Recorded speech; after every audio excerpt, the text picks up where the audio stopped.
Out in the Mediterranean Sea, 60 miles south of Marseille, a group of Italian fishermen play cards on their boat, enjoying themselves despite the heavy downpour late at night.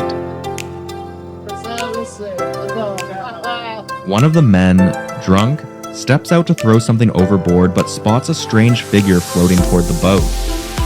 With the help of the others, they drag the body aboard. It's a man, unconscious but somehow alive. The leader, Giancarlo, begins tending to him privately, removing bullets from his body. He also pulls out a small device lodged in the man's hip. On closer inspection, it emits a red light and displays the details of a bank in Switzerland. Now that's strange. Suddenly, the man wakes and attacks Giancarlo, disoriented and confused. Giancarlo does his best to calm him down, insisting he means no harm. The man is unstable and clearly has no memory, not even of his own name. He passes out again before Giancarlo can ask more questions. At the CIA headquarters in Langley, Virginia, Agent Zorn reports back to his superior Conklin, confirming a failed mission. Back on the boat, the man has recovered somewhat and begins helping with fishing and daily chores. 2 weeks pass, but he still can't remember who he is. He can speak multiple languages, read and write fluently, and do complex tasks, but has no clue what to search for. Eventually, they reach land.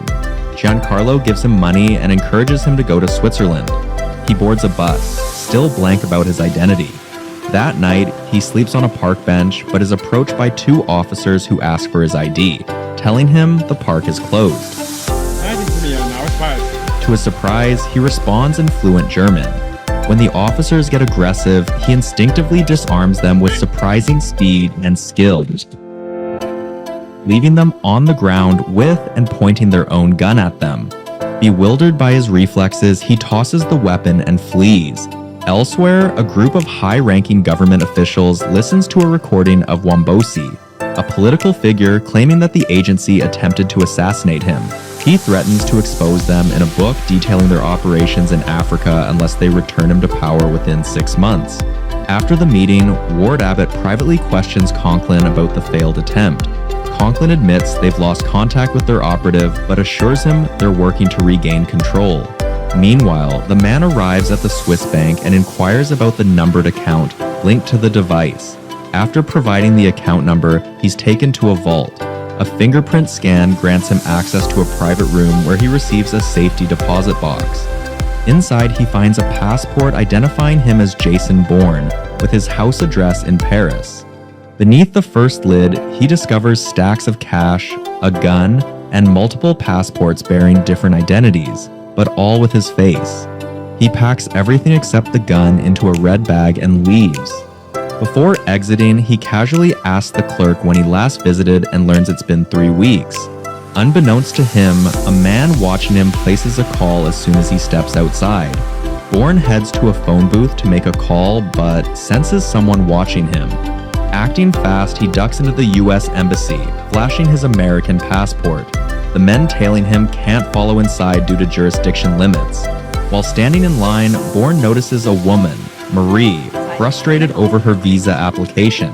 Still alert, he steps out of the line but is stopped by security.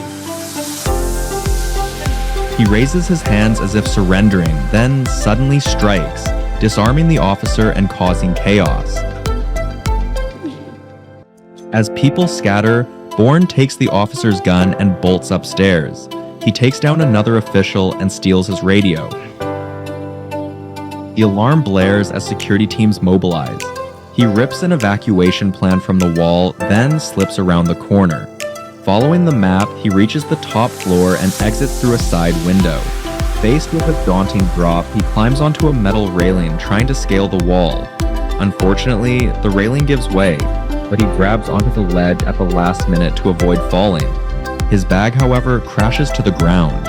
He carefully climbs down and clings to a ledge just as security opens the door above. After a quick scan, they find nothing and move on, unaware he's hiding beneath. Slowly and carefully, Bourne scales the wall and manages to reach the ground. He immediately grabs his bag and escapes. Meanwhile, Zorn receives intel from their source at the bank and informs Conklin of Bourne's location, Conklin quickly initiates a response. Outside, Bourne spots Marie by her car and instantly recognizes her. He offers her $10,000 to drive him to Paris. She thinks it's a joke, but stops when he throws the cash at her, and he promises another $10,000 upon arrival. As police cars pass by, Bourne hides his face, making her suspicious. He doesn't offer any explanation, and she eventually agrees to the deal since she needs the money. After all, what's there to lose, right? Back at the CIA, security footage confirms Bourne's presence at the embassy. Zorn updates Conklin, who orders all agents worldwide to be activated. He wants Bourne eliminated. Operatives are activated. The Professor in Barcelona, Mannheim in Hamburg, and Castel in Rome. On the road, Marie rambles about her problems until she realizes she's been talking non-stop. Bourne tells her to continue, admitting that listening to her is calming, which lifts her spirits. She asks what kind of music he likes, but Bourne honestly doesn't know. Suspicious of anyone willing to pay that much for a ride, she questions him. Bourne opens up about his amnesia, but Marie doesn't fully believe him. At the CIA, a new surveillance image shows Bourne with Marie.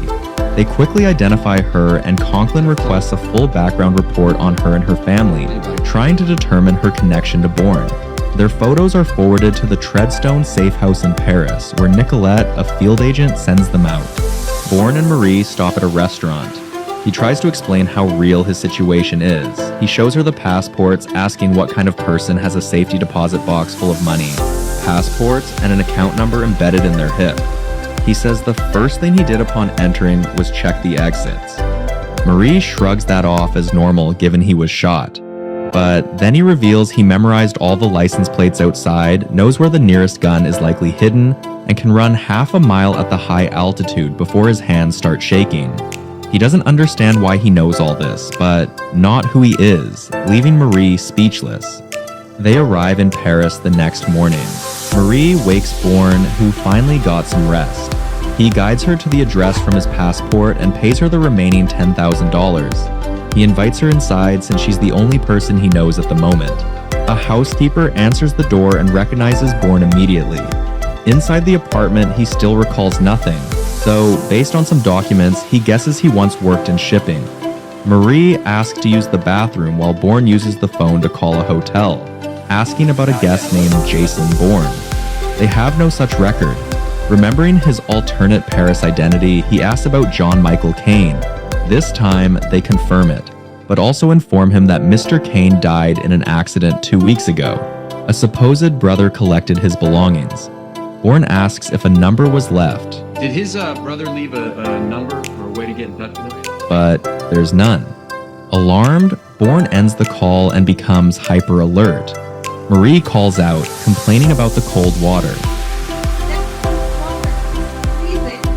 Bourne checks the kitchen, confirms it's cold there too, and quietly grabs a knife. He approaches Marie slowly, but she steps out, prompting him to quickly drop the knife behind him. She notices his mood shift and asks what's wrong, but he brushes it off. Then he hears something outside and moves toward the window. Suddenly, gunfire shatters the glass. Bourne narrowly dodges as Castel bursts in, attacking. A brutal fight ensues, but Bourne's instincts and skills kick in, and he eventually overpowers Castel.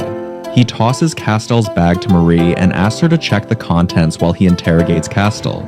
Who are you? Marie finds surveillance photos of Bourne, and then of herself. She panics, yelling at Castel for answers to why he has her pictures, but Bourne restrains her and says he'll handle it. You stay there. Castel uses the moment of distraction to leap out the window, crashing onto the street below, leaving them stunned. Knowing they're no longer safe, Bourne quickly begins packing. He urges Marie to do the same, but she's frozen in fear, paralyzed by a panic attack. With no time to waste, Bourne grabs her and they leave. On their way out, they find the housekeeper eliminated, slumped in a chair, shot in the forehead. Bourne quickly gets them out of the building, avoiding the crowd forming around Castel's body, but a man in the crowd takes notice. Meanwhile, Nicolette contacts the CIA and informs Conklin of Castel's passing. In the car, Bourne tells Marie to wait while he looks for a place to stash the money. He finds a locker at the train station and securely locks the bag inside. When he returns, Marie is gone, which alarms him. He eventually finds her and scolds her for not listening. She explains she just went to get a drink and didn't think he would come back. Bourne tells her to take his passport and go to the police before things get worse, but she refuses. He insists it's the right thing to do for her while he figures things out, but Marie doesn't want to go alone. Frustrated, Bourne admits he doesn't even know what he would tell the police. The people after him know him, but he doesn't even know who he's supposed to be hiding from. He needs answers. Marie encourages him to find them, choosing to stay by his side. Looking at a map, Bourne spots police approaching. He gives Marie one last chance to leave, but she buckles her seatbelt instead. As the police near, he speeds off. They pursue, leading to a tense and extended car chase. After some clever maneuvering, Bourne eventually loses them and parks in a hidden alley. He tells Marie not to return to the car again, as he'll wipe it clean to remove fingerprints. He tells her to get a scarf for disguise, adding that she'll use it till he gets dye for her hair. Then he heads out to find a place for them to rest. At a mortuary, Wombosi examines the body of Michael Caine and immediately realizes it's not him. The body has no gunshot wounds. It's nothing. Later, Nicolette calls Conklin to report that Wombosi didn't accept the body, leaving Conklin uncertain about his next move. Eventually, Bourne and Marie find a hotel. He helps her dye her hair black and cuts it short. Things turn heated between them when Marie leans in for a kiss, and they begin making out, unable to deny their attraction for each other. The next morning, Marie wakes to find Bourne watching her. He tells her he's already wiped down everything for Prince. He wants to visit the hotel where he supposedly stayed as Caine to retrieve billing records, though it's complicated now that Caine is not alive. Meanwhile, Wombosi is assassinated at his home by a sniper, the Professor. Clearly, Conklin's doing. Outside the Regina Hotel, Bourne and Marie do a reference check, and she goes over their plan. She heads into the hotel, doing exactly as Conklin instructed, but a receptionist can't seem to take his eyes off her. Outside in a phone booth, Bourne calls her as planned, but grows tense when the phone rings unanswered. To his surprise, she taps on the glass a moment later, having already gotten the records. She tells him the receptionist believed her story of being Mr. Caine's assistant and handed the records over when she asked. Bourne is impressed, and Marie can't help but laugh. Back at CIA headquarters, Abbott bursts into Conklin's office with news of Wombosi's assassination. Conklin coolly claims Bourne must have finished the job he failed. He assures Abbott that Bourne will check in within 24 hours per protocol. Abbott, however, wants to know what's next, and Conklin promises everything will be handled. Bourne begins calling the numbers listed in the hotel bill from a phone booth, crossing them off one by one. Meanwhile, the police locate Marie's abandoned car, but after 3 hours, they still haven't pulled a single fingerprint. Zorn reports this to Conklin, and the professor receives an assignment shortly after. After hours of calls, Bourne finally gets a lead with Samuel Rollins from Alliance Security in Paris. The next morning, he visits the office, where a woman instantly recognizes him as Caine and leads him to the director. They discuss a vessel previously mentioned, and Bourne collects several files. Outside, he confirms to Marie that he is indeed Michael Caine, yet also Jason Bourne. Marie tells him she's found Caine's body in a morgue, wondering whose body is there if he's Caine. They head to the morgue, and Bourne bribes an employee for access. But when they open the compartment, it's empty. The mortician comes in and explains that the body was taken the previous night. When Bourne presses for more information, the mortician gets irritated, insisting on protocol. Bourne heads to the office to sign the visitor's log, but tears out the page before leaving. Outside, Marie asks what he's really after. Bourne explains that Wombosi went to the morgue looking for Caine's body. Since Wombosi's name is also in the Alliance security files, Bourne suspects he should know something. They arrive at Wombosi's house only to find people gathered mourning his demise. Afterwards, Marie tries to read a newspaper article about Wombosi, but struggles with the French. Bourne tells her the article says Wombosi reported to the police 3 weeks ago that a man tried to assassinate him aboard his yacht. He claimed to have chased the man off and shot him twice in the back. In other words, Bourne is the assassin, leaving Marie speechless. As they near their hotel, Bourne spots several police cars outside and immediately tells the taxi driver to stop. He gets out with Marie and begins walking in the opposite direction, warning her that their cover is blown. Marie doesn't understand how he knows, so Bourne breaks the window of a police car and shows her a bulletin with their photos on it. Overwhelmed, Marie walks away, saying she wants nothing to do with him anymore. Bourne stops her, insisting she can't stay back and that they stick together. If they separate, they could both be eliminated. He promises to drive her wherever she wants before disappearing from her life for good. At the agency, Conklin is furious with the clueless Paris police and tries to predict Bourne and Marie's next move. Abbott, frustrated that Bourne still hasn't reported in, reminds Conklin he has to face the committee, but Conklin insists Bourne is the real problem. If he isn't neutralized, they'll both go down. He orders a full background investigation into Marie's residency. After combing through her history, they trace all the places she's lived in the last 6 years. Conklin tells the team to monitor all those locations for any signs of activity. Meanwhile, Bourne drives Marie to her stepbrother Eamon's house. She searches under a flower pot for the spare key, but Bourne simply breaks in. When he notices Christmas lights on, he urges her to leave, but Eamon pulls into the driveway just then. Marie tries to explain the situation to Eamon, saying she didn't know he would be home and thought it would be okay to stay for a day. Eamon eventually agrees and starts preparing dinner while Marie helps. Outside, Bourne watches over Eamon's kids playing in the yard. Just like every big brother, Eamon quietly asks Marie what Bourne does. She tells him he's in shipping. He wonders if Bourne is good for her and whether she's happy, and she admits she is. After dinner, Eamon gives them a blanket. Bourne chooses to sleep on the floor while Marie takes the bed. At the CIA, intel comes in that Marie lived at the house in 1997, and the closest town is Rayon. Conklin updates Abbott, confident that the house is their best lead since Bourne and Marie can't leave the country. That night, Nicolette meets with the professor and hands him an assignment. Back at Eamon's, Marie wakes up in the middle of the night and finds Bourne gone. Worried, she goes to look for him and finds him staring at the children. He tells her softly that he doesn't want to know who he is anymore. He doesn't care what he's done, he just wants to forget everything. He asks her to run away with him and disappear. He has the money, they could make it work. But Marie isn't sure if she can do that. The next morning, they prepare to leave as promised. Just then, the children come in saying their dog has gone missing. Eamon agrees to help search, but Bourne is immediately on alert. He asks if the dog ever runs off, and when Eamon says no, Bourne tells him to take his family to the basement immediately. Eamon is confused and assumes Marie has caused trouble, but Bourne corrects his impression, insisting they're all in danger. He urges Eamon again to take the children downstairs. Seeing Bourne's seriousness, Eamon complies.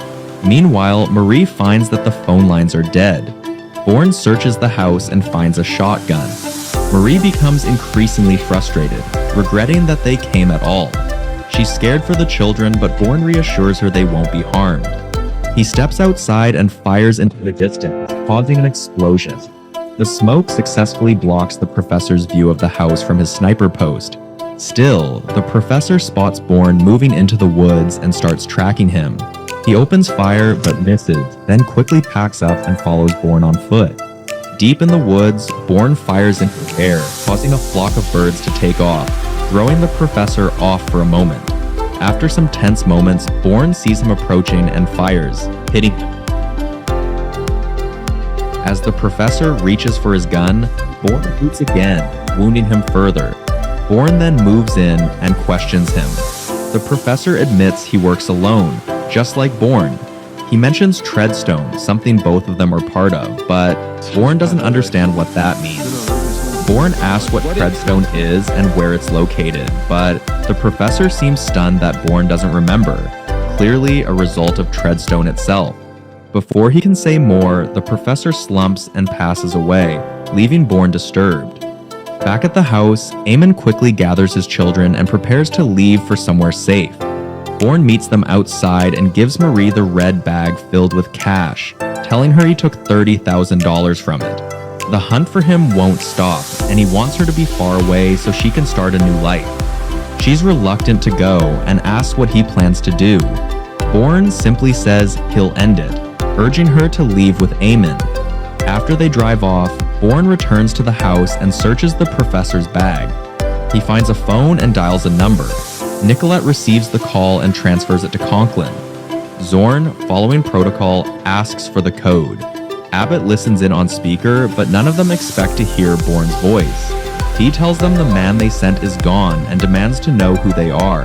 Conklin tries to defuse the situation, urging Bourne to come in so they can resolve things, warning that the hunt will never stop otherwise. He asks Bourne to talk to Marie, but Bourne lies that she's not alive. He claims she was slowing him down. Bourne then proposes a meeting at Pont Neuf Bridge. He gives precise instructions. Conklin must come alone, walk to the middle of the bridge, remove his jacket, and face east.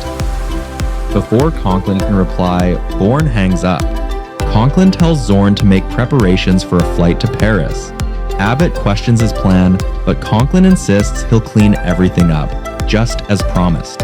Upon arrival, Conklin clearly doesn't come alone.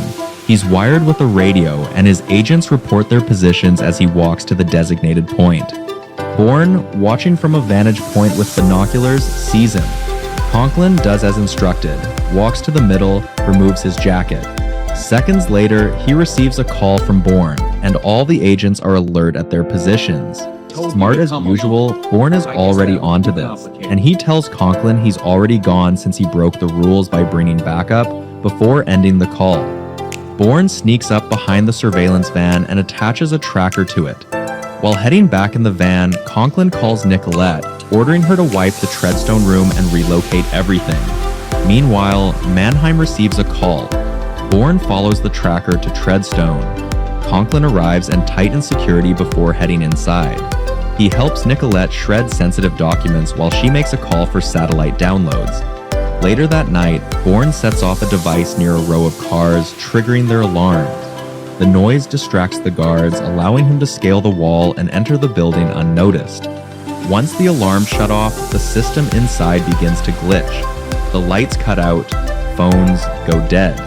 Nicolette is confused, but Conklin knows Bourne is coming. He grabs a gun and begins moving cautiously through the dark. Suddenly, Bourne ambushes him from behind and forces him to drop the weapon.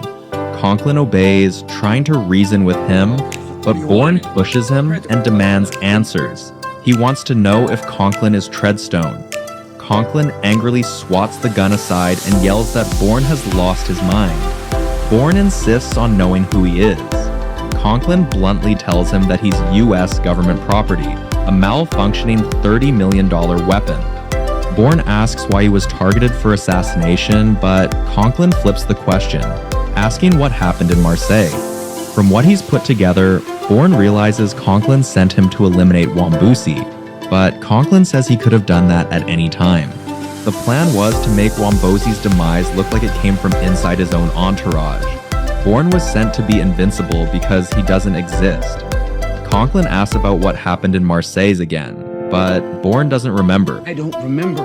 Conklin isn't accepting this, telling him he failed, and would explain why. He yells that Bourne brought John Michael Caine to life, put together a meeting with Wambosi, found the security company, broke into the office, and even picked the yacht as a strike point. This instantly strikes a memory in Bourne, and Conklin continues telling him everything he did to plan the mission. He remembers infiltrating the yacht, pointing a gun at Wambosi, ready to carry out the hit. But Wambosi was holding a child, and the sight of another child nearby stopped Bourne cold. He couldn't pull the trigger. Instead, he lowered the gun and turned to leave. But Wambosi chased and shot him twice in the back. Bourne fell into the sea, and that's how he was found unconscious by the fishermen. Conklin realizes Bourne has regained his memory, but Bourne tells him he no longer wants to live that life. Conklin insists it's not his choice to make, but Bourne attacks, stating firmly that Jason Bourne is gone. He tells Conklin to report that to his superiors. When Conklin asks where he'll go, Bourne warns that if anyone comes after him again, he'll bring the fight to him, hard and fast. From now on, he's on his own side. Hearing static from the radio on Conklin's belt, Bourne knocks him out with the butt of his gun. Nicolette is frozen in fear, but Bourne keeps his focus, aiming his gun at the door. An agent bursts in, firing, but Bourne quickly overpowers him, slamming him into the stair rails. Another agent opens fire from below with a machine gun, but Bourne dodges. Using the trapped man's body as a shield, Bourne leaps to the ground level and takes out the second attacker in the process. Though shaken by the impact, Bourne gets up and walks out with his gun. Conklin stumbles out gun in hand, only to find his team down and Bourne gone. Outside, Bourne walks down the street, just as Mannheim quietly prepares his rifle nearby. Conklin reaches his car, only to find Mannheim waiting. Before Conklin can speak, Mannheim shoots him. Then, to finish the job, he fires again, ending his life instantly. Back at the agency, Zorn reports to Abbott that the job is done, and Abbott instructs him to shut everything down. Sometime later, in a meeting with government officials, Abbott announces the Treadstone project has been terminated due to cost inefficiency. In its place, he proposes a new program, Blackbriar. Meanwhile, Marie has built a successful life with her own scooter rental business. She looks up from her work and is stunned to see Bourne standing in her shop. He smiles and asks if he can rent a scooter. She asks if he has any identification. He replies that he doesn't really have one, and Marie can't help but run to him, wrapping themselves in a loving embrace. Guess they'll get to write their own story from here. If you want more movie explainers like this, comment the next movie name. And subscribe to K.Movie.E at K.Movie.E for more. Please visit to our Instagram and Facebook page. Thank you so much for watching till the end.